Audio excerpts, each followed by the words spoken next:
চুপ করে বসে থাকবেন।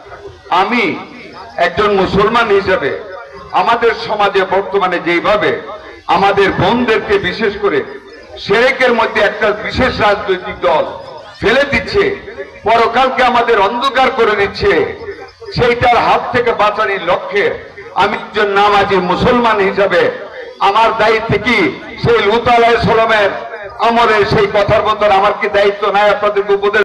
নরসিংদীর মনোহরদী উপজেলার লেবুতলা ইউনিয়নের ১, ২ ও ৩ নং ওয়ার্ড বিএনপি অঙ্গ সংগঠনের উদ্যোগে বিএনপির ভারপ্রাপ্ত চেয়ারম্যান তারেক রহমান ঘোষিত রাষ্ট্র কাঠামো মেরামতের ৩১ দফা রূপরেখা বিষয়ে জনসচেতনতা সৃষ্টির লক্ষ্যে এক উঠান বৈঠক অনুষ্ঠিত হয়েছে। শনিবার ২৫ অক্টোবর ধরাবান্ধা ফাজিল ডিগ্রি মাদ্রাসা লেবুতলা ইউনিয়ন মনোহরদী। সভায় সভাপতিত্ব করেন সাবেক আহ্বায়ক সাখাওয়াত হোসেন এবং সঞ্চালনা করেন জাকির হোসাইন। প্রধান অতিথি ছিলেন বীর মুক্তিযোদ্ধা সর্দার সাখাওয়াত হোসেন বকুল, সাবেক সংসদ সদস্য ও আহ্বায়ক মনোহরদী উপজেলা বিএনপি। প্রধান অতিথি বলেন, বিএনপি ক্ষমতায় এলে নারীদের কর্মসংস্থান নিশ্চিত করা হবে, মনোহরদীকে মাদকমুক্ত ঘোষণা করা হবে এবং সমাজে শৃঙ্খলা ফিরিয়ে আনা হবে। তিনি আরও বলেন, ধর্ম বর্ণ নির্বিশেষে সকল নাগরিকের শান্তিপূর্ণ সহাবস্থান নিশ্চিত করা হবে।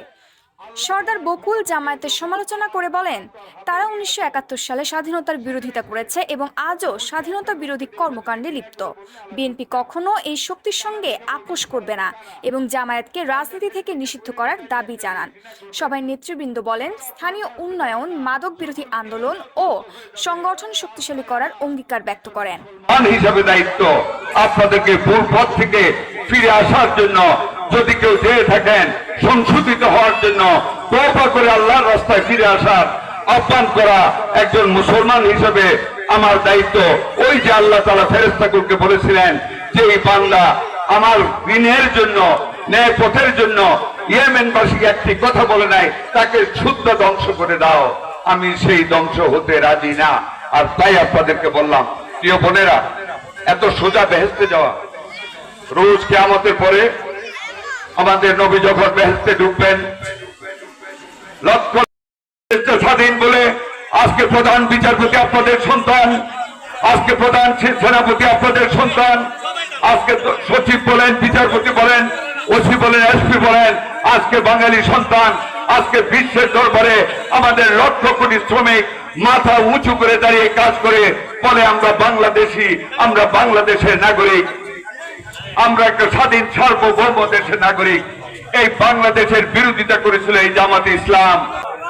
আপনাদের, আমার মা বোনদের, সেই ৭১ সনের যুবক সুন্দরী যুবক যুবতীদের ধরে ধরে পাকিস্তানি ক্যাম্পে নিয়ে দিয়েছিল দর্শনের জন্য, তাদের মনের লালসা পূরণের জন্য, যাতে করে বাংলাদেশ স্বাধীন না হয়। আপনারা কি বলে যাবেন সেই ইতিহাস? আমার ৩০ লক্ষ লোক শহীদ হয়েছিল, রক্ত ঝরেছিল বাংলার বাড়িতে এই দেশকে স্বাধীন করার জন্য। সেই দিন এই জামাত ইসলাম রাজাকার আলবদর আলসান তৈরি করে আমাদের দেশকে পরাধীন রাখতে চেয়েছিল পাকিস্তানের হাতে। যত ক্ষমা চাক না কেন, আমার সেই ২ লক্ষ ভাবুককে তোমরা দর্শিতা করেছিলে। এই ৩০ লক্ষ লোকের শহীদের আত্মার রক্ত ঝরেছিল বাংলার বাড়িতে। মোহাম্মদ হিমেল মিয়ার তথ্যচিত্রে ঐশী মণ্ডল, চ্যানেল 21, মনোহরদী, নরসিংদী।